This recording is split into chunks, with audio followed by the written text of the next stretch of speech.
Welcome back to the deep dive. We've gathered, well, a whole stack of sources, articles, research, notes on a really fascinating topic that's shaking up healthcare globally. And we've done our thing, distilled it all down to the essentials for you. Today, we're diving into India's incredible rise in medical value travel, or MVT, our mission, to cut through everything in these sources and figure out why India is becoming such a major global player in healthcare. Yeah, and what's really interesting when you look at the material is that this goes beyond just, travel stats or medical numbers. Understanding India's role here really gives us a glimpse into broader shifts in global healthcare patient choice, access, how care is delivered across borders. It's quite revealing. Okay, yeah, let's unpack that, because the scale seems, well, pretty remarkable. What exactly is medical value travel? We often hear medical tourism, but the sources seem to prefer MVT. Is there a difference? Fundamentally, it's simple: traveling to another country for medical care. The sources show it sort of started with patients from, say, developing countries seeking treatments in more developed ones. But the big shift now, what MVT really captures, is this much more complex flow. It's multi-directional. You've got patients from the US, the UK, traveling elsewhere, often places like India. It's about finding value, not just availability. Right, value. Okay, so apart from needing a specific treatment, what's the main draw? What are the key drivers pushing people to do this, according to these sources? Well, the sources consistently highlight a few major factors. And number one, almost always, is cost savings. Huge cost savings. We're talking potentially 30 to 70% less than in Western countries. Some sources even document savings of like 60 to 90% compared to the US or UK. Wow. But, as you dig in, it's clear it's not just the cost. Access is a big one, too. Getting specialized treatments or avoiding those really long waiting lists you find in some public systems, that's a major motivator. That makes sense. Waiting months for surgery is tough. Exactly. And then there's quality. People are looking for high quality care, often confirmed by international accreditation. Plus, increasingly, it's this chance to combine the treatment with, say, a wellness retreat or even just a different cultural experience. So it's moved beyond just getting a procedure done cheaply while maybe seeing some sights. That's what the sources suggest, yeah. The definition is broadening. It's less about just cost arbitrage now and more about accessing top tech, innovative therapies, maybe finding a place with cultural affinity or combining it all into a more holistic health journey. And the market itself reflects this growth. Oh, massively. The global market numbers are staggering. Valued around US $144.5 billion in 2024.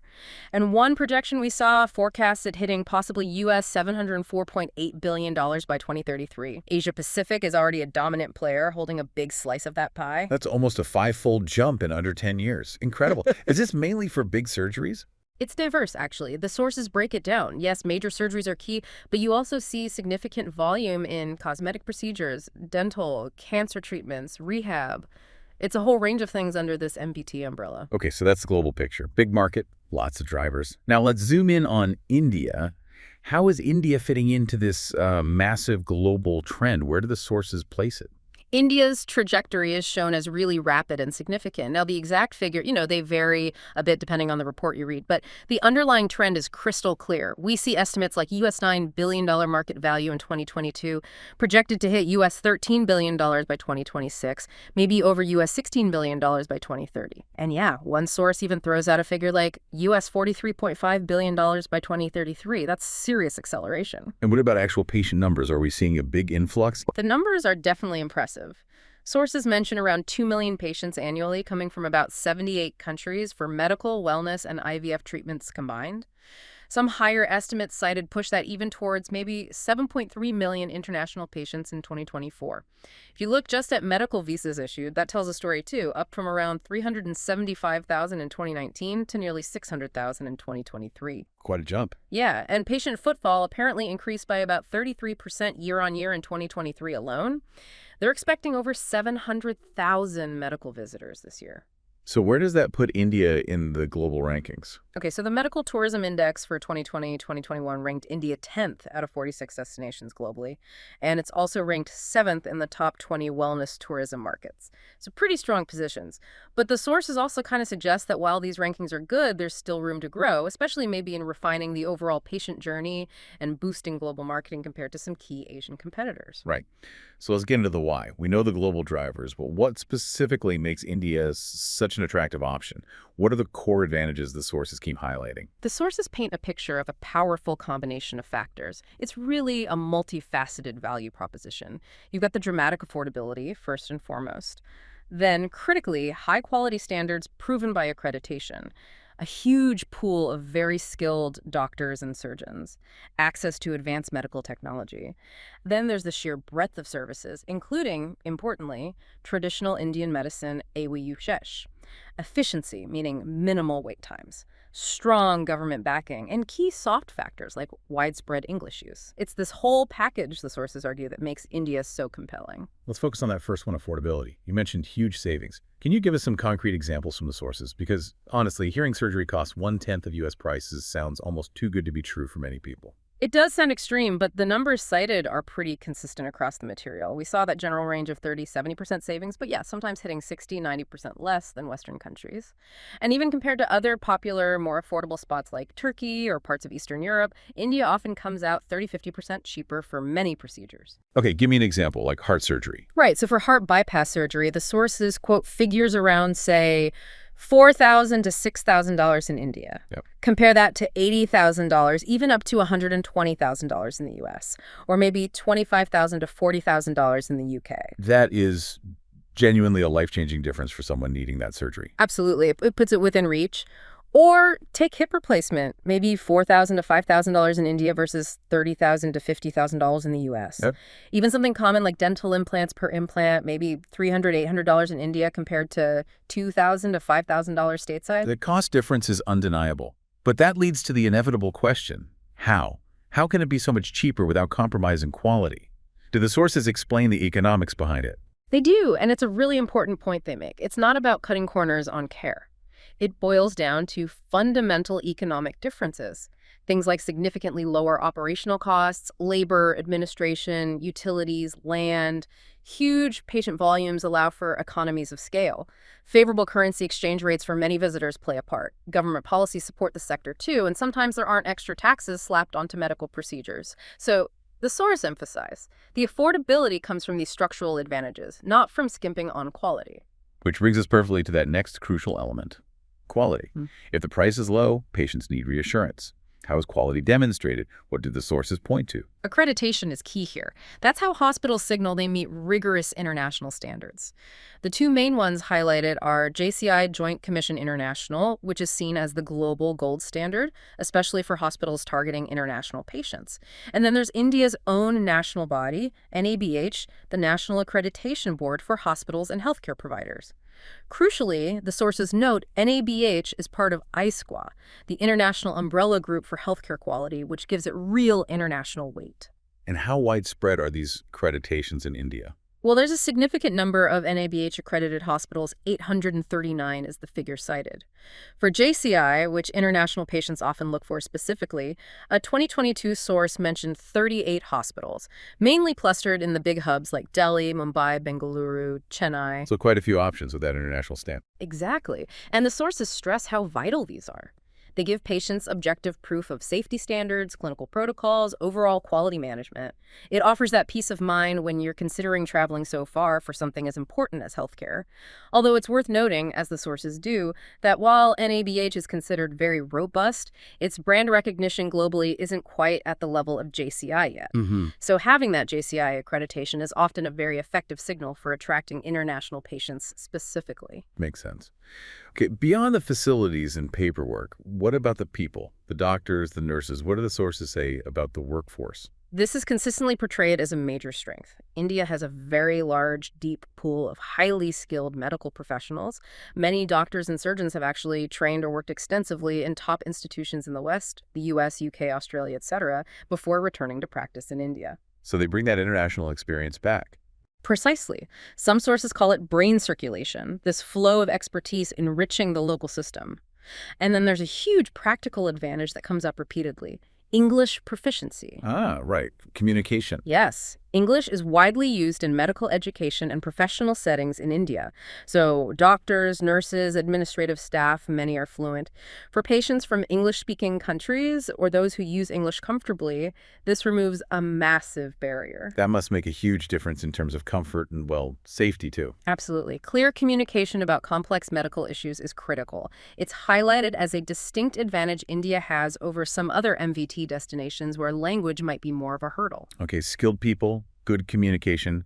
What about the tools they use, the technology? Is India keeping pace? Yes, the sources confirm that leading hospitals, especially those in the MVT space, are equipped with really advanced state-of-the-art technology, often comparable to what you'd find in top hospitals in developed nations.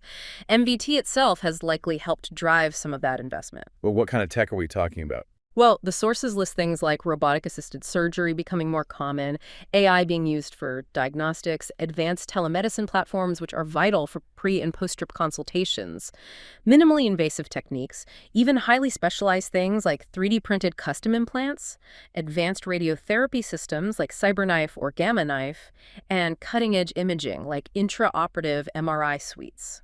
So it's not just about basic procedures being cheaper. They can handle complex, high-tech stuff too. Exactly. That capability is crucial. It shifts the narrative from just low cost to high value, high tech care at an accessible price. Okay. Skilled people, top tech, quality checks. What about the range of treatments? Is it concentrated in a few areas or can you get, pretty much anything done? The sources indicate an incredibly wide spectrum of services. It covers really complex surgeries, cardiac, orthopedic, organ transplants like liver, kidney, heart, bone marrow, also advanced cancer treatments, neurosurgery, eye surgery, cosmetic and plastic surgery, comprehensive dental care, highly sought-after fertility treatments like IVF, often with good success rates, reported bariatric surgery for weight loss. It's extensive. And then there's that unique element we touched on earlier, right? It's not solely modern Western medicine. Precisely. And this is flagged as a major differentiator for India. It's the seamless integration, or at least the option to integrate, modern medical treatments with India's traditional systems of medicine, collectively known as AYUS. AYUS, that's Ayurveda yoga. Ayurveda, yoga and naturopathy, Unani, Siddha, and homeopathy. Yes. So patients might have their surgery and then opt for post-operative recovery involving Ayurvedic therapies or use yoga and meditation for rehabilitation, stress management, overall well-being. Certain regions, like Kerala or Rishikesh, are highlighted as being particularly strong in offering these integrated wellness experiences alongside medical care. That's a fascinating blend. It really is. The sources argue this spectrum of healing, offering everything from life-saving surgery to ancient wellness practices, appeals to a much broader range of patient needs and desires. It's seen as a distinct competitive edge. Combining cutting edge with traditional wisdom. Yeah. Very interesting. Now, thinking practically, wait times are a huge pain point in many healthcare systems. How does India fare there? That's highlighted as another significant plus: efficiency and timely access. One of the big draws is that procedures and specialist consultations can often be scheduled very quickly, sometimes within days or weeks. Compared to months or even years elsewhere. Exactly. For patients needing, say, a joint replacement to relieve pain or a cardiac procedure where delay isn't ideal, getting timely treatment is a massive benefit and a key reason they choose India. Now, is all this growth just happening organically because the hospitals are good, or is there a government push behind it? Oh, there's very strong government support, according to the sources. The Indian government clearly sees MVT as a priority sector, both for economic reasons and for enhancing India's global image. They've launched major initiatives. The big one mentioned is the Heal in India campaign from 2022. Heal in India. Okay. And it's more than just a slogan. It involves branding efforts, coordinating between hospitals and travel providers, focusing on quality assurance, creating a dedicated online portal for patients, even setting up facilitation centers at airports. And it specifically promotes AYUSH too. So a concerted strategy. Yes. And there's also a national strategy and roadmap for medical and wellness tourism, also from 2022, which outlines a vision for sustainable growth, focusing on branding, strengthening the whole ecosystem, and digitalization.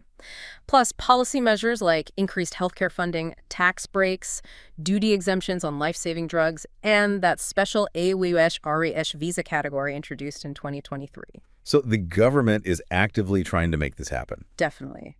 This high-level backing provides credibility and actively smooths the path for the sector's growth. Okay, the government wants people to come, the hospitals are ready. How easy is it for patients to actually get there? What about the logistics? like visas. India does have specific visa categories designed for this. There's the M visa for the medical patient and the MX visa for a medical attendant, like a family member accompanying them. And the sources say efforts have been made to simplify things. Like, The introduction of an e-medical visa facility for many nationalities is a big one. It streamlines the application process significantly. These visas can be granted for up to a year or the duration of the treatment, and extensions are possible if needed. what do you need to apply? The usual kind of documentation.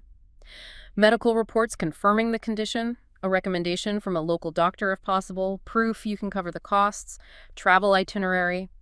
One point mentioned is the FRRO registration, Foreigners Regional Registration Office. If you're staying over 180 days on a medical visa, you generally need to register within 14 days of arriving. Bureaucracy.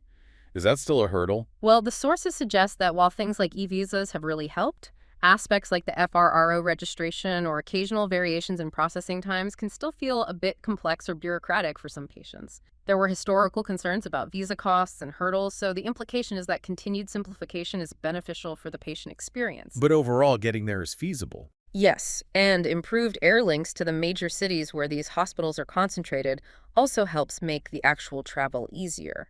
We mentioned English proficiency earlier, but it seems like such a crucial practical point it's worth circling back to. It really is highlighted consistently as a major soft power advantage for India in this space. Because English is so widely used in medical education and professional life there, you find high levels of fluency among doctors, nurses, support staff. Which means For a huge number of international patients, not just from native English-speaking countries, but many others who use English for international communication, the language barrier is minimized. that must reduce a lot of stress and potential for misunderstanding. Immensely. Yeah. Clear communication is paramount in healthcare. It improves understanding, comfort, and ultimately safety. It's definitely noted as a distinct edge over some other destinations. And for those who don't speak English. The leading hospitals typically offer professional interpretation services for various other languages as well to cater to patients from diverse backgrounds. Let's revisit that holistic angle and the cultural side. How significant is that in drawing people in? The sources position this as a really important part of the overall package, something that goes beyond just the clinical side. Patients often appreciate the opportunity to combine their medical treatment with exploring India's rich culture, historical sites, diverse landscapes, traditions. It appeals to those looking for more than just a procedure. And the AYUSH connection again? Yes, that's central to the holistic appeal. Yoga retreats, meditation, Ayurvedic treatments, especially in places like Kerala or Rishikesh, are popular options for post-operative recovery, managing stress, or just enhancing overall well-being during their stay. The sources also mention the general culture of hospitality, the personalized care often provided by hospitals through dedicated international patient coordinators, and the availability of comprehensive packages covering treatment, accommodation, local transport. It all contributes to this feeling of being looked after holistically. So it's a whole experience, not just the operation. Exactly. That focus on overall well-being is framed as a key differentiator, attracting both patients purely focused on a medical need and those seeking a broader health and wellness journey. Given this wide range, what are the specific procedures that really stand out? What are the star performers attracting international patients? And where are the main hubs for this? Okay, several specialties consistently come up in the sources as being particularly strong draws for India. Cardiac sciences is definitely one. Complex surgeries like bypasses, CABG, valve replacements, even pediatric cardiac surgery. India is ranked highly globally for this. Orthopedics is huge too, especially knee and hip replacements, spinal surgeries. The combination of high-quality outcomes and major cost savings makes this very attractive. Organ transplants are another major area: liver, kidney, heart, bone marrow with established experienced centers. Oncology, so cancer care, is growing significantly, leveraging that advanced tech like specialized radiosurgery. Also neurosciences, ophthalmology, eye surgery, cosmetic and plastic surgery, comprehensive dental care, fertility treatments like IVF, where success rates are often highlighted, and bariatric weight loss surgery. And of course, the whole spectrum of alternative medicine under AWSH is a distinct category attracting wellness tourists or those seeking integrated care. And geographically, where are these top hospitals concentrated? Primarily in the major metropolitan cities. Delhi and the surrounding National Capital Region, NCR, is a massive hub with numerous high-end accredited hospitals, including the highest number of JCI-accredited ones. Mumbai is another major center known for top-quality care. Chennai is frequently called India's health capital, especially strong in cardiac, ortho, and transplants.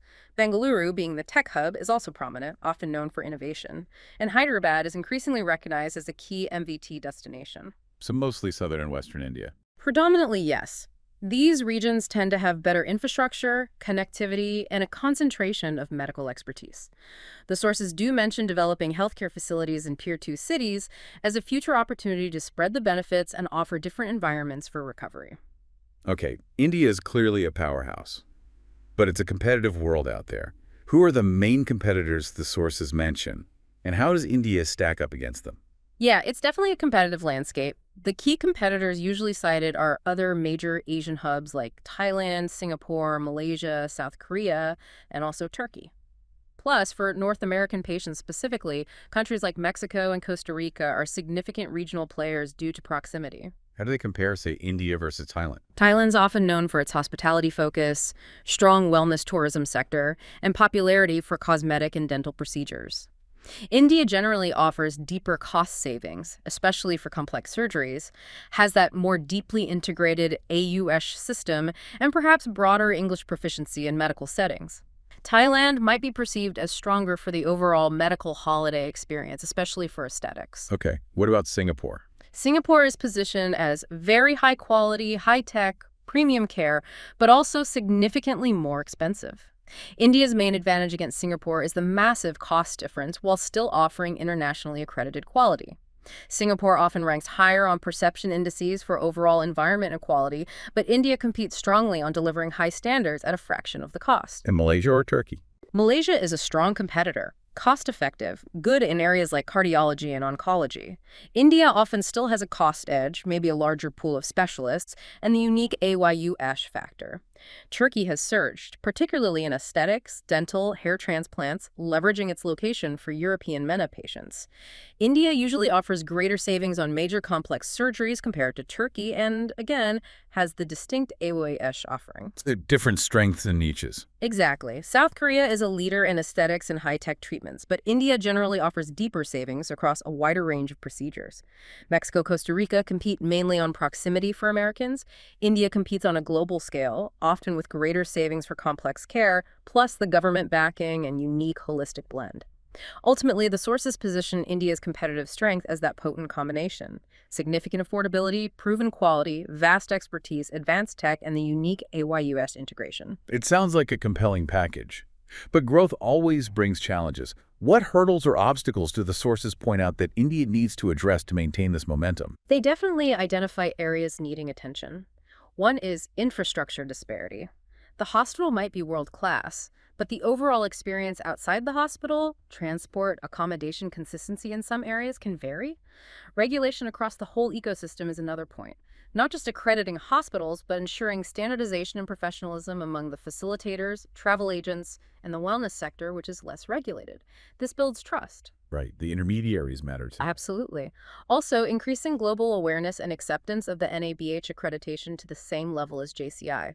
Dealing with intense international competition requires constant innovation, and perhaps developing a more unified, powerful national marketing message for Brand India in MVT. Lack of strong regulation for those intermediaries can sometimes lead to issues. Insurance portability is a global challenge for MVT as it's often self-pay. And despite improvements, perceptions around visa bureaucracy or processes like FRRO registration can still be a minor friction point. Ensuring complete transparency in pricing is also key. Okay, so challenges around consistency, regulation, and perception. What about the flip side? What are the big opportunities highlighted for India? The opportunities are seen as really significant, playing directly to India's strengths. First and foremost, leveraging and expanding AYU-ASH. It's such a unique differentiator. Positioning India as a global center for holistic health, wellness, maybe managing lifestyle diseases, not just acute care. Getting more scientific validation studies out there could boost this further. Makes sense. What else? Developing MVT infrastructure in Tier 2 and Tier 3 cities, this could offer diverse recovery settings and spread the economic benefits. Continuously enhancing the entire patient journey, smoother travel, better multilingual support, cultural sensitivity training, personalized packages, stronger post-treatment follow-up, embracing technology, even more AI, remote monitoring, seamless digital records, robust telemedicine for pre- and post-care, targeting niche markets like geriatric care, specialized rehabilitation, mental wellness. Strengthening those regulatory frameworks we talked about builds trust. Promoting NABH globally, fostering public-private partnerships. Basically, the sources suggest that addressing the challenges while doubling down on these unique strengths is the path forward. HEAL in India sets the stage, but success lies in consistent execution focused on the patient. So bringing it all together, what's the final word from the sources? What's the future outlook for India and medical value travel? Overwhelmingly optimistic, actually. The projections consistently point towards sustained, significant growth, both in market value and the number of patients coming in. India is seen as really well positioned to capture a large slice of the expanding global MVT pie, especially within the booming Asia-Pacific market. And why such confidence? It comes back to that combination. Continued government focus through initiatives like HEAL in India, the global pressure of rising healthcare costs pushing patients to seek affordable alternatives, India's ongoing adoption of advanced medical tech, the growing global interest in wellness and holistic health where AUSH is a major asset, better global connectivity and digital marketing reach, and the potential to tap into new source markets and develop niche specialties. The conclusion from the sources is pretty clear. India is set for major growth, becoming a truly global healthcare destination. Sustaining that depends on consistently delivering on its promise, tackling those challenges, and effectively communicating its unique, comprehensive value proposition to the world. Wow, quite a journey we've taken there. From understanding the global MVT scene, its drivers and scale, to really unpacking India's incredible growth story, its core advantages like cost, quality, tech, and that unique holistic element. We looked at the popular procedures, the key city hubs, how India stacks up against competitors, and the road ahead with its challenges and huge opportunities. Yeah, I think the key takeaway echoing through the sources is that India offers this powerful blend, high-quality, accredited medical care, often at dramatically lower prices, delivered by skilled professionals, and uniquely integrated with traditional wellness practices like AYUSH. That combination really resonates with patients globally right now. And maybe a final thought for everyone listening, something that really stands out from the sources. They consistently emphasize India's unique strength in merging modern medical science with ancient wellness traditions. So what does it really mean for global healthcare when cutting-edge robotic surgery can be paired with centuries-old practices like Ayurveda or yoga for recovery and overall well-being? Could that kind of integrated approach become a model for healthcare systems elsewhere in the future? Something to think about. Thanks so much for joining us for this deep dive. We'll catch you next time.